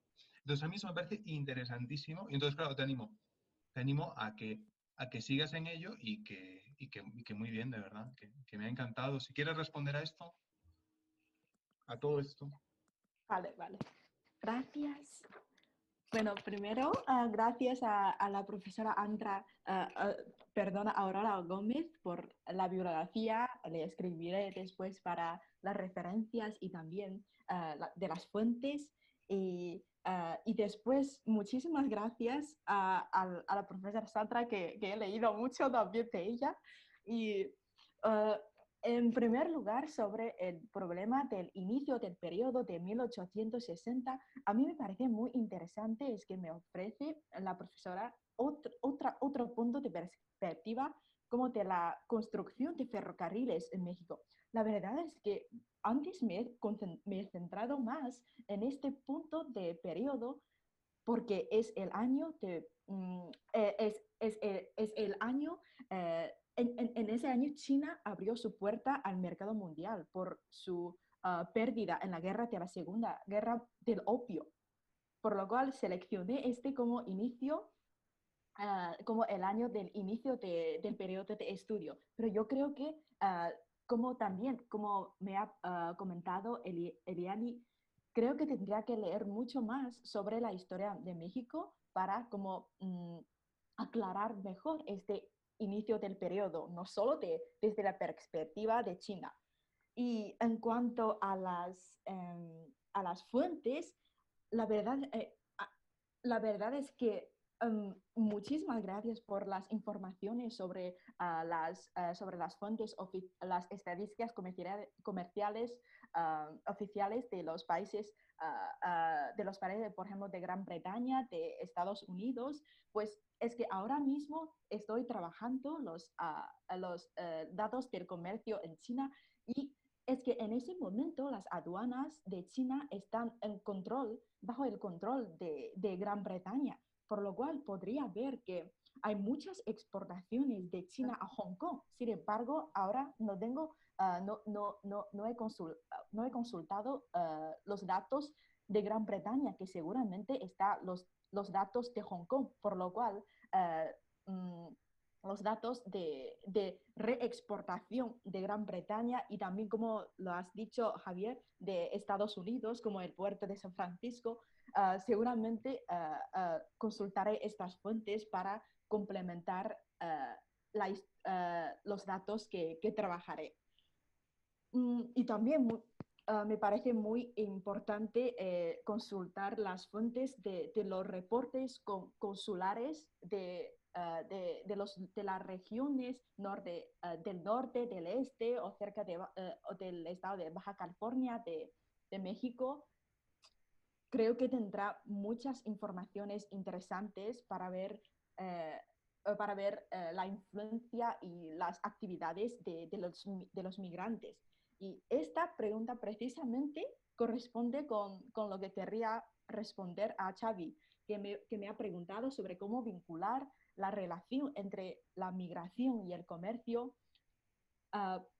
Pensaba que tendrá, con un análisis cuantitativo, resultará alguna relación positiva entre el comercio y la migración. Sin embargo, como lo que ha comentado la profesora Sandra Kunz, pues esta relación a lo mejor no sería tan significativa, por lo cual, sin embargo, dadas las particularidades de los migrantes chinos en México por sus relaciones con sus paisanos en Estados Unidos, sí jugaban un papel muy importante, por ejemplo, en la economía local, por ejemplo, en las pequeñas empresas se jugaba un papel muy importante y con estas fuentes, por ejemplo, de los reportes consulares, podríamos hacer un análisis cualitativo a ver la evolución de los negocios chinos que están haciendo a lo largo del tiempo en México, y también podríamos ver pues las asociaciones socioeconómicas chinas que están creciendo o disminuyendo en México. Y todo esto lo tendremos en cuenta en el trabajo. Pues, un comentario brevísimo, Sonlin. Sí, sí. Yo es decir, lo que creo es que la inmigración china no es el factor que desata el ciclo del siglo XIX, ¿no? Pero no dudo que en otros momentos de la historia, ya en el siglo XX, juegue un papel importante, ¿no? Por eso me refería a la existencia de distintos ciclos con distintos factores coadyuvantes en cada ciclo, probablemente, ¿no? Entonces, sería muy interesante investigar qué es lo que impulsa cada ciclo de comercio con migración. Y probablemente son factores distintos, no necesariamente los mismos siempre, ¿no? Vale. Gracias, creo que lo he entendido, lo he entendido mal, pero con esta pregunta también es lo que quería responder a Eli, que dejé sobre como las coyunturas históricas, no solo de identificar las coyunturas, sino también de ver, de analizar como los factores que afectan a la performance del comercio de migración en diferentes coyunturas históricas. Pues Bueno, espero que no he dejado nada. bueno, en principio ha sido muy completa. En cualquier caso, si falta algo, después se puede hacer como una pequeña segunda ronda rápida. Ahora pasemos a Jorge, ¿vale? Vale, muchas gracias. Luego agradeces, no te preocupes. Oh, vale. Hablemos con Alfonso y Aurora. Que empiece quien quiera. Aurora, que ya tiene el micrófono encendido si quiere. Ok, bueno, solamente pienso, supongo que esta se trata también de una tesis, entonces, como han dicho, me parece que por lo que ha hablado Jorge, pues digamos como que hay dos vertientes de la misma. Una tiene que ver con la propia economía del mercurio y sus implicaciones, digamos, económicas. Y la otra es esta cuestión de la salud y a mí me parece también de los niveles de vida. Entonces, ahí creo que tal vez hay una decisión que hacer sobre a cuál de los dos lados te quieres enfocar. Y sobre el digamos, en el caso del primer asunto, creo que sería muy importante para, al menos, digamos, la historia económica, el entender, bueno, qué pasa una vez que se acaba una vez que se independizan los países, o sea, como de dónde sacan el mercurio, ¿no? Porque parte de la decadencia de la minería se explica de esa manera, pero realmente no hay mucho detalle sobre el asunto. Y sobre el tema del bienestar de los niveles de vida y la salud, pues allí creo que sí valdría la pena hacer investigación en archivos más específicos. Por ejemplo, el de Real del Monte, que está en Pachuca, donde podrías pues encontrar información más fina sobre los distintos trabajadores mineros, tanto en términos, digamos, de la salud, los accidentes, etcétera, como de sus salarios. Entonces, y bueno, creo que sería una fuente valiosa y conectar esto con lo que se ha escrito sobre, por ejemplo, lo que ha escrito Dobado sobre los salarios de los mineros en la Nueva España versus otros lados, etcétera. Y allí, bueno, como que también hay una distinción que, bueno, en la que ha hecho hincapié la doctora Kuntz, que es muy importante, que normalmente las minas se consideran como la parte, digamos, como de producción primaria, de la extracción del mineral, pero en realidad esta parte del beneficio es una parte manufacturera, que es diferente. Entonces, en ese sentido, también me parecería muy valioso el contrastar por ejemplo, los ingresos de los salarios de los trabajadores que trabajaban en el beneficio versus los que trabajaban extrayendo el mineral, ¿no? Y en general, sobre los trabajadores mineros se ha escrito de los primeros.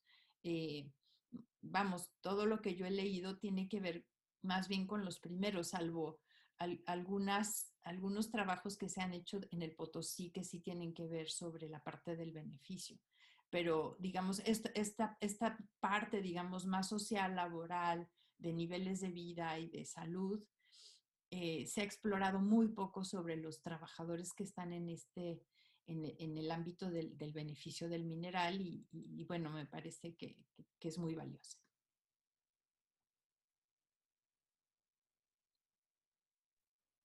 Alfonso. Gracias. Sí, gracias. Yo voy a intentar muy brevemente. Bueno, a Sonlin no le comentaré nada porque ya le he comentado varias veces y Pero para tu tranquilidad, Javier, te diré que este comentario de que este proyecto es demasiado ambicioso, se lo he dicho cada vez. Y de hecho está poco a poco adaptándolo y reduciendo el alcance. Pero bueno, me gusta mucho a mí también el proyecto. Quería comentar a Jorge, yo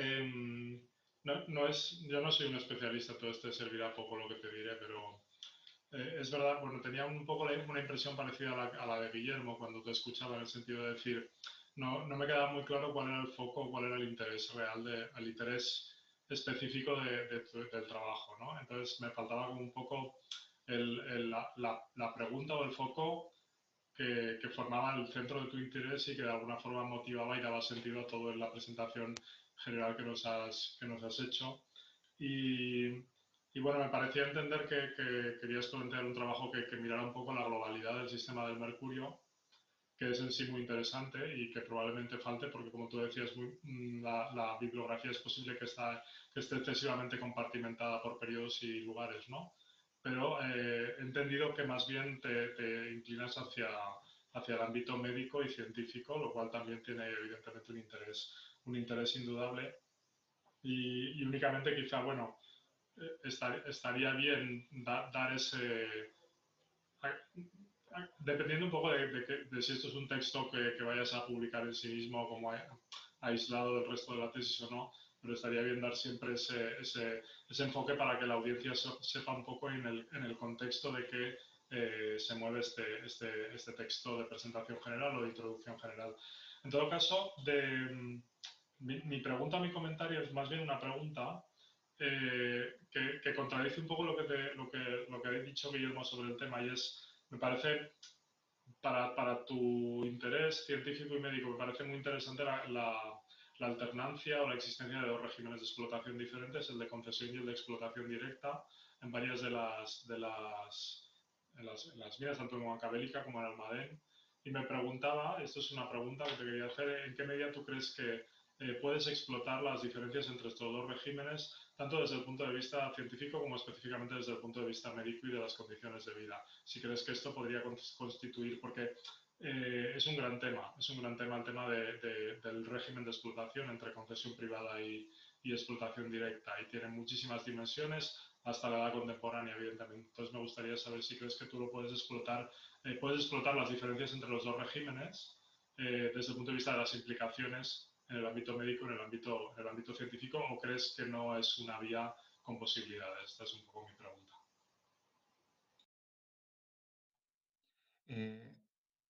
Muy bien. Jorge, yo también querría hacerte un par de preguntas. Bueno, primero comentarte, la profesora Aurora se ha tenido que ir, entonces, bueno, le vas a contestar, por favor, pero ella no, ella se ha tenido que ir, ¿vale? En segundo lugar, bueno, si alguien más quiere comentar cosas, que lo vaya poniendo en el chat, si no, no hay problema. Y tercero, por mi parte, quería comentarte una cosa. De la presentación que tú has puesto, hay un momento en el que tú hablas de los altibajos de producción y hablas de efectos, potenciales efectos causales. Bueno, yo ahí te querría decir que tuvieras cuidado. ¿Y por qué? Porque esa gráfica es un altibajo continuo. Entonces, separar efectos concretos es difícil. Yo ahí te recomendaría, por ejemplo, que la desestacionalizaras. Metieras, no lo sé, habrá mucha gente que pueda hacerlo mucho mejor que yo, te pueda dar muchos mejores consejos. Búscate a alguien que te dé buenos consejos en este sentido. Que hiciera, por ejemplo, proceso de medias móviles para suavizar la tendencia y que vieras dónde realmente hay caídas importantes. Eso te lo digo para esta gráfica en concreto, aplícalo para todo, ¿vale? Que matizaras un poquito a la hora de exponer. Y segundo, te comento eso, y segundo, animarte a que de verdad tú tienes mucho material, tú trabajas muy bien, te animo mucho a que intentes sacar algo de esto que nos has presentado para sacarle un artículo y demás, que es muy productivo académicamente sacar artículos, y te animo que lo hagas. Y bueno, muchas gracias, Jorge.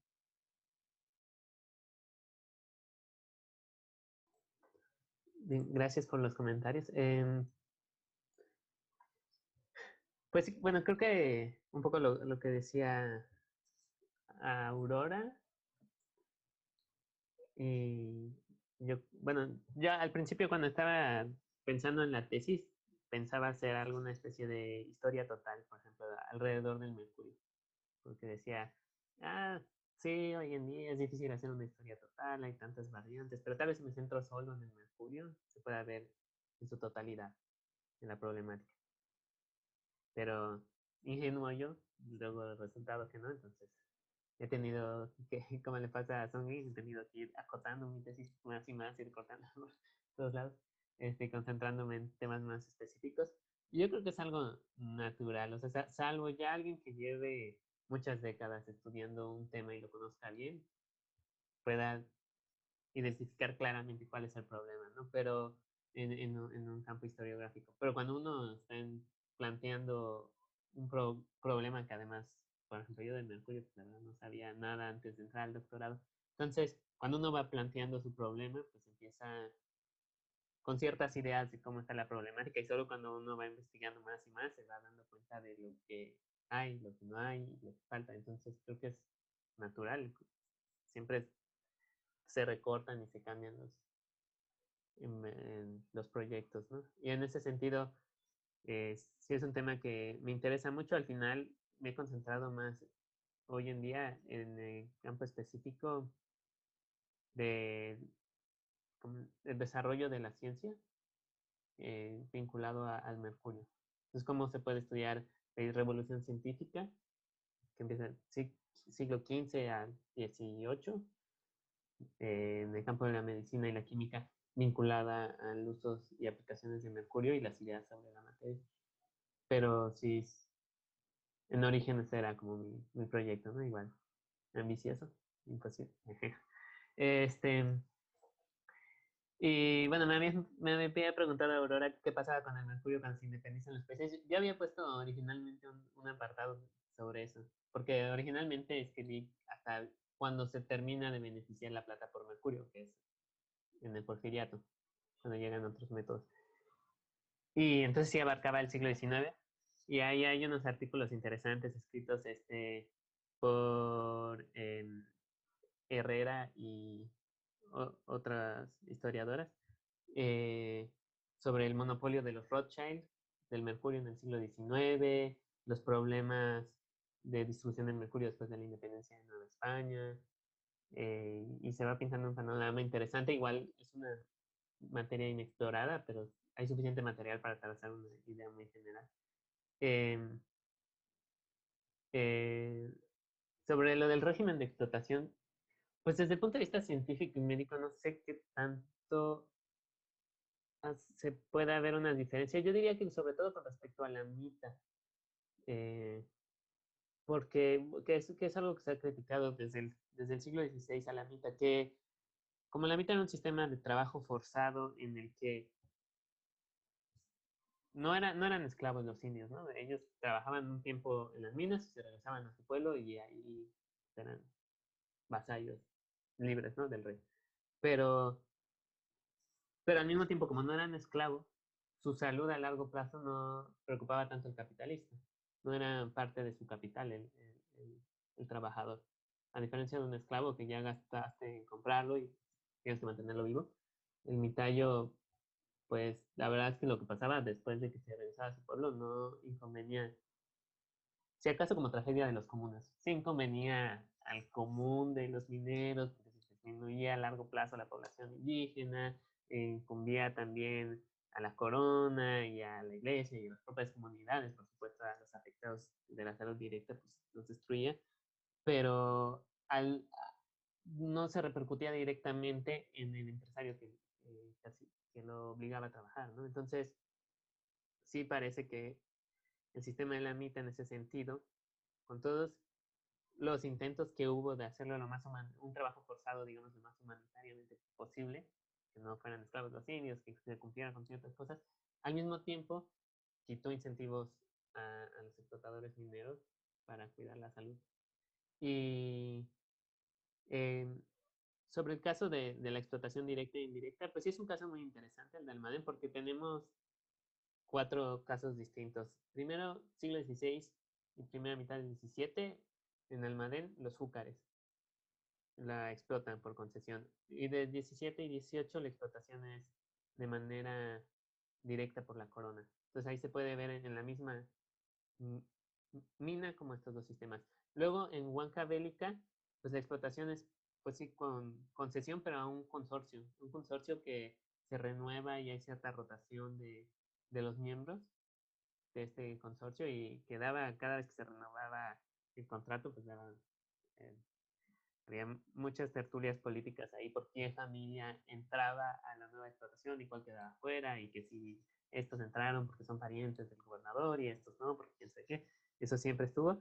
Y a finales del siglo XVIII ya intenta la corona entrar de lleno con un sistema como el que había habido en Almadén con los Júcares, con un solo contratista, el cual después de un año se muere, y luego entra directamente la corona, y como a los 10 años se cae Huancavelica, se derrumba.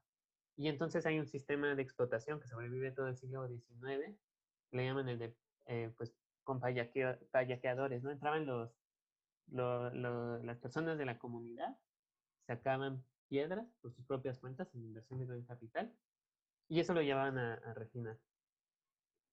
Y pues bueno, mi idea es, ciertamente fue mucho menos, una explotación mucho menos intensiva, produjo mucho menos mercurio, pero al mismo tiempo quizá fue lo más benéfico para la población. No sé, eso se puede discutir, ¿no? Pero eso es algo que yo siempre me he preguntado, si ese sistema en realidad fue el mejor en ese sentido. Como todo, depende de los objetivos que se plantearon. Incluso en el tema médico, pues también era uno menos intensivo. Y con lo que dices de la gráfica, pues sí, sí es cierto, que habría que analizarlo. Como, pues de por sí, la información no es continua, o sea, hay veces que la información aparece por década, otras veces que aparece por lustro, otras veces es anual, entonces de por sí armar la gráfica es difícil porque eh, uno tiene que decir, a ver, si esta década viene de, ¿cómo la presento? Como que no se produjo nada en la década y luego un picotazo o la media, sí. Esa gráfica sí se puede mejorar bastante.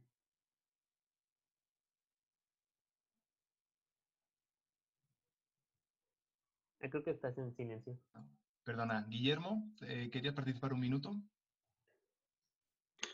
Un segundito. Nada, es que también enganchando un poco con lo que decía Alfonso, creo que no me expliqué del todo bien. Sobre el régimen de explotación, lo que quería decir es que a mí no me parecía la idea más interesante del trabajo si se plantea como punto de final. No me parece una idea a fuerza si lo que se plantea es que la corona, en este caso, interviene todos los regímenes de explotación posibles sobre la mina, pero sí me parece una de las ideas a explotar si es un punto de inicio, tanto desde el punto de vista económico, pensando, por ejemplo, en la productividad, como desde el punto de vista de la salud, como planteaba Alfonso. Creo que no me expliqué bien antes. Es una de las ideas que me parecen muy interesantes en el trabajo, pero si se toman como un punto de inicio, no como un punto final el hecho de que la corona interviene en la explotación de una manera u otra.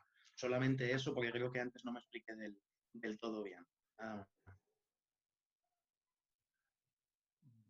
Bueno, muy bien. Bueno, Jorge, no sé si quieres responder o ya, sí, pues ya vamos cerrando. Yo creo que ya llevamos, es un buen tiempo, llevamos hora 50. Y además, a mí no se me ha hecho nada pesado, la verdad, y espero que se os haya hecho ameno. Bueno, pues en primer lugar, agradecer muchísimo a Jorge y a Sonlin por lo que han hecho, a Guillermo y a Eli por su trabajo, porque han trabajado, porque lo he visto, y de verdad que muchísimas gracias por estar aquí. Quería decir, bueno, Jorge, ¿tienes algo que decir de despedida y lo mismo, Sonlin? Pues que muchas gracias por la atención y los comentarios. Todo aquí lo llevo apuntado para futuras modificaciones. Sonlin. Bueno, muchas gracias y también lo tomo la nota de todos los comentarios y también escribiré a ellos a ver la biografía. Pues muchas gracias por venir y todo. De verdad, muchas gracias. Si necesitáis, si necesitáis algún correo, antes teníamos una lista de correos, pero eso quedó desactualizado. Si tenéis algún comentario o alguna duda, me escribís a mí, que yo tengo los correos de todos. Pero bueno, en el futuro, cuando pongamos una web, pues trataré de que todo eso ya esté mucho mejor puesto. Bueno, Martín, no sé si querrías comentar algo, de verdad. Martín, bueno, me ha ayudado muchísimo. coordinando desde Barcelona. Muchísimas gracias, Martín. Sí, algo breve, nada. Agradecer a todos los que participaron, a todos los que asistieron, agradecer a los comentaristas, expositores y agradecerte a ti, Javier, nuevamente por darte el trabajo pesado de organizar esto y por generar este espacio de conocimiento y nada, muchas gracias. Muchas gracias, de verdad. Y a todos los que quieran exponer aquí, por favor, no esperéis a que os invite, escribidme y de verdad estáis invitadísimos, todos los estudiantes del colegio de la Universidad de Barcelona que lo necesiten, pues este espacio está abierto. Y muchísimas gracias, de verdad, que en estas circunstancias que os cuidéis todos mucho y que vaya todo muy bien. Un abrazo enorme. Gracias. Muchas gracias. Hasta luego. Hasta Chao. luego. Chao. Hasta luego, Chao, gracias. adiós.